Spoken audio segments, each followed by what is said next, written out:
All right, so John Cerasani is definitely the most exhausting of all of the professional losers on YouTube to track and to make a direct comparison between his performance, his success or failure, and pattern betting's performance against exactly the same outcomes.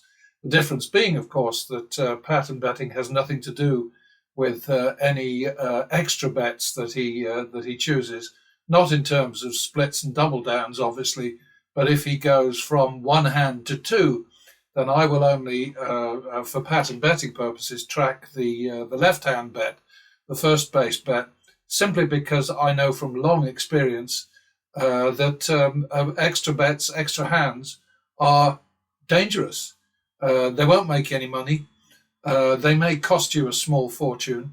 And in John's particular case, since I began tracking him several thousand bets back, he's lost well over 50,000 on his extra hands, and he doesn't seem to care about that. And this is why, when I look at people like John, I think, well, you're losing on purpose, man, because there's no need to piss through money this way unless you intend to do it. Well, I suppose the alternative is that you might be incredibly stupid, but just watching all of these guys, it's amazing. Now, John says in this particular video, this part 5 of the struggle, as he calls it, at Circa, he says that he doesn't make any money from Google, which is odd because he has 560,000, nearly 600,000 subscribers. But he says, no, don't make any money at Google. And he doesn't actually say that that he lives on his winnings at blackjack. But that's the implication, isn't it? If he doesn't get any money, yes, he gets freebies, that's for sure. But that doesn't count for anything because, you can't take a free suite at Circa to the bank. You can't pay your mortgage with it or your rent or your car payment or raise a family or whatever. So I really don't know what he's on about. But, he's said before in various videos that when he loses his temper, when he slams the table, when he yells at his buddies and throws everybody out of the room and all the rest of it, it's all an act. I can't say that that's credible, but, he can do whatever he wants on his own videos, obviously. What I try to do on mine is to simply say, look, these are the facts. These are the numbers. Take a look, weigh it up in your mind, decide what you think is the best way to go. And just recently, Vegas Matt put up a video, or at least one of his many sort of simpering admirers, guys who call themselves the Iced Coffee Club or something like that, Iced Coffee Hour. They put up this thing from him saying that progressive betting is dangerous, and he talks particularly about the martingale.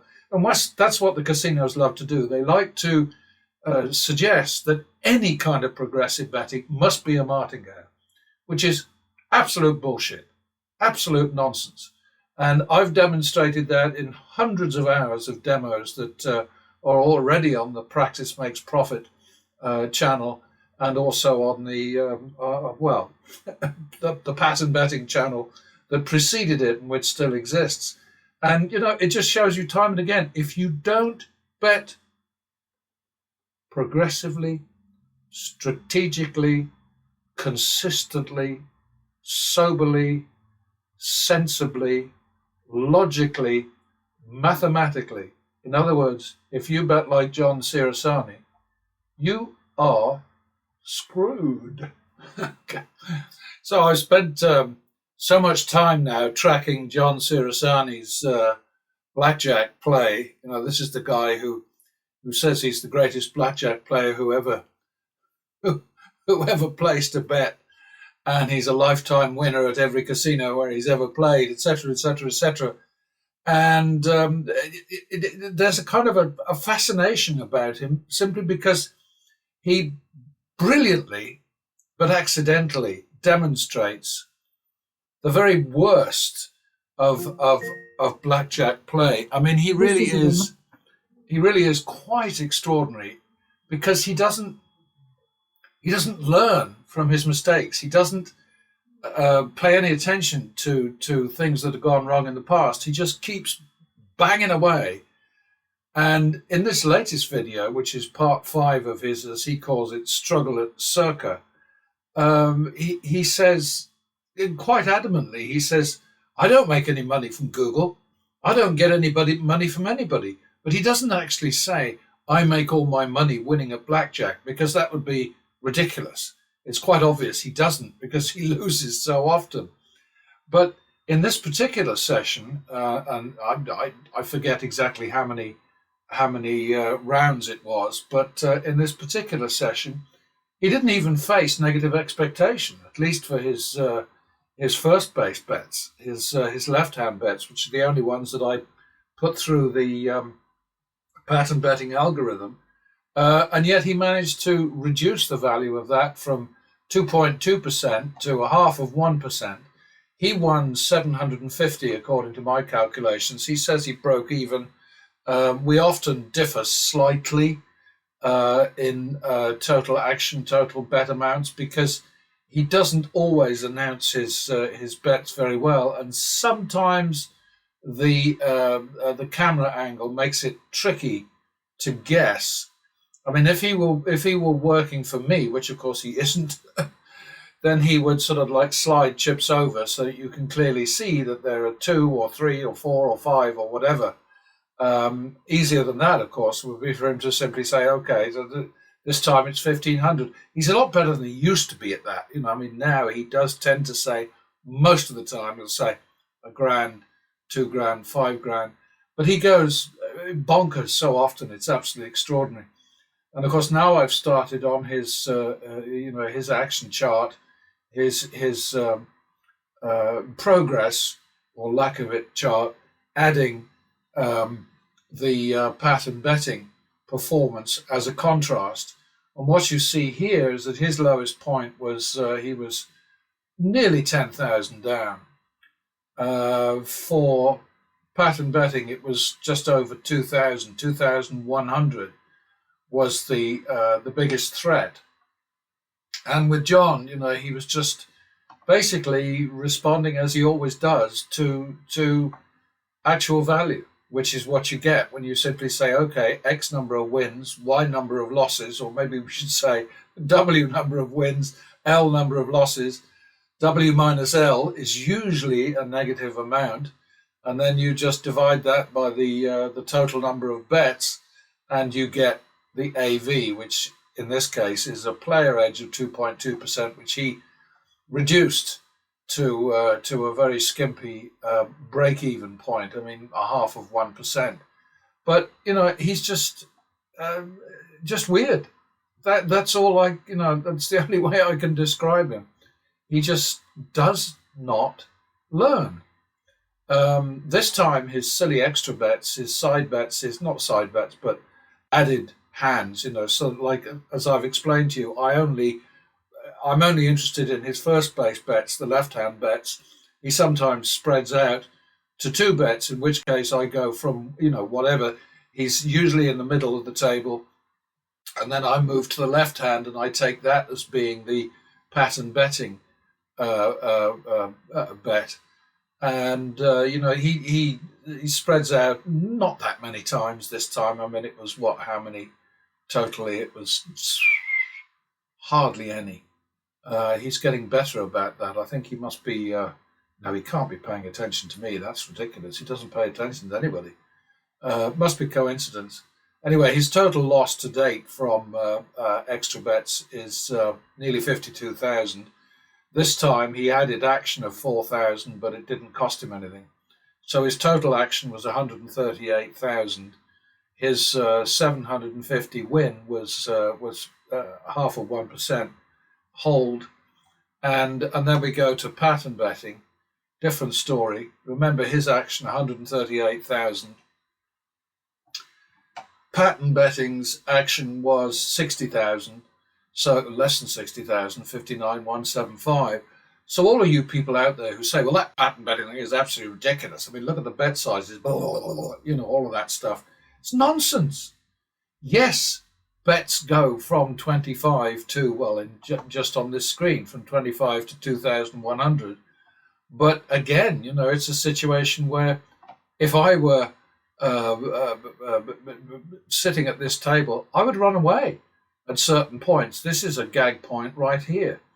How do we do that? What we do here is we go 4, 5, 5, 5. It's here we would gag. So that's a gag point, and there's probably going to be another one. But that I can't get up and go. That's what gag means. I can't get up and go if I'm tracking somebody like John, because it doesn't make sense. I'm not allowed to, but there's another one there.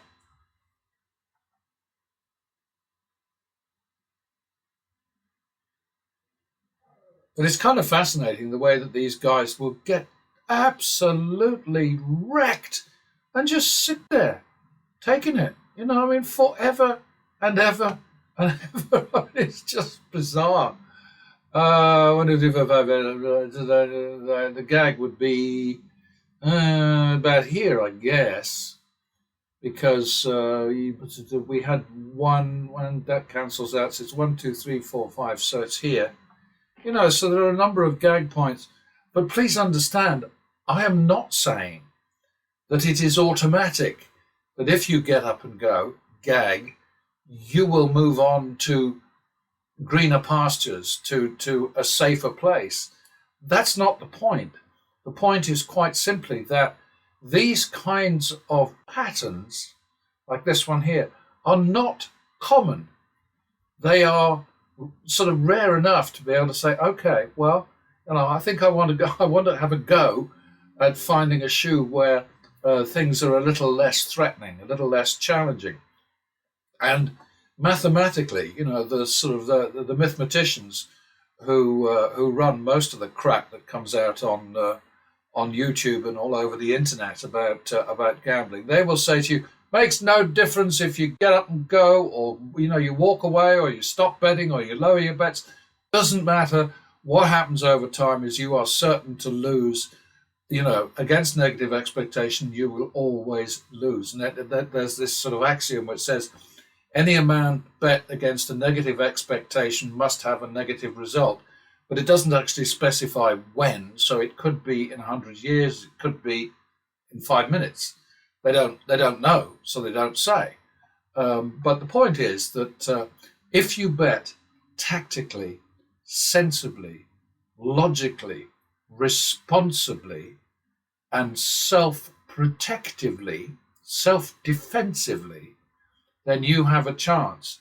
If you do what the likes of Crazy Cody Burn Money and Degen Dolt and various others, you just keep taking it and taking it and taking it. You keep bending over.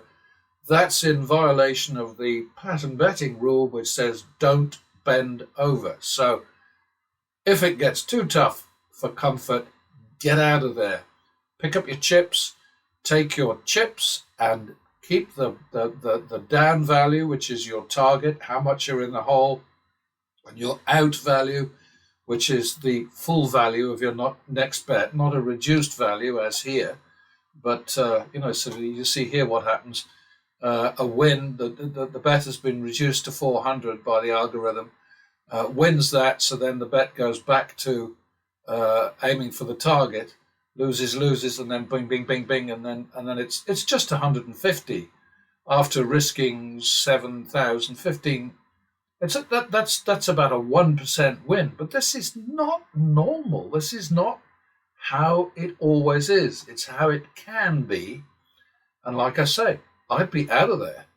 And later on, you see all of this kind of thing happening, and this is how these things work. And I just watched Vegas Matt doing his thing, being the king, the king of the Shills, the barker in chief. He's sort of saying, well, of course, the martingale does not work. We have proved this scientifically many times, which means, of course, he's a bloody idiot if he has if it has taken him many times, because the definition of insanity, right, is doing the same thing over and over again, bloody, bloody, blah. But anyway, this is the result for pattern betting. That's the AV. This is sort of 6,600 on action of 59,000. So that's 11.1%. Average win 749. Average loss 394. Average win value over average loss value 190%. Because there was a 2.2% AV, then the indicated result, which means you take that value and you multiply it by that value, the action, and you'll come out with an indicated or expected result, according to the mathematicians, of a win of 1,280, and in fact we won 6,600. So that's the difference. My problem, of course, is that there's nowhere for me to go with any of this except to go to the gambling areas of or the area of YouTube. But the vast majority, easily sort of 10,000 to 1, the vast majority of people going to those channels, going to watch somebody like John Cerasani throw his money away, or Vegas Matt betting like a total prat, and Bobby Rivas doing the same, and Degen Dolt and all the others. Those people are basically not thinkers. I can't imagine what their motivation is to spend time watching these people. I only do it because it's my job. I can't get the word out if I don't frequently show you the difference between their reality and the mathematical reality, which is a big difference. And going back to John, here you can see, look at this. Absolute crap, stupid play. He got 250 ahead there. He got how much ahead there? No, that was down 300. So until he got to the end, the very last, where he was up 750, the best he managed was 250. But he had loads of opportunities. I mean, look at some of these streaks here. But what does he do? He just keeps betting the same. And that is rank stupidity. It's illogical. It's dumb. It's all kinds of things. And look at these streaks that he's got. These blue streaks, you can call them if you like. He just doesn't. He doesn't make hay while the sun shines. And if you don't do that, you are fucked. It's that simple. Look at this. And he doesn't do a bloody thing. Oh, he had one silly bet right here. He waits all this time with low bets all the way through this streak here, and then he comes to a point where he says, "Okay, well now I'm going to go 3,000," and this is after 3 consecutive wins. Why would he imagine that his chances are better here than here, or than here, or here? You got to watch somebody like this and just think, you know what? He has screws loose, poor guy. He really does. He's in this to lose. And that's what I suspect about all of these guys. They are in it to lose it. Because there is no other explanation for the crappy job that they make of tackling these tilted table games. They're just determined to make a complete ass of themselves. There's just no doubt about it. But anyway, they can do whatever they want with their money. You can do whatever you want with your mind. Take it or leave it, believe it or not, entirely up to you, and I'm gone.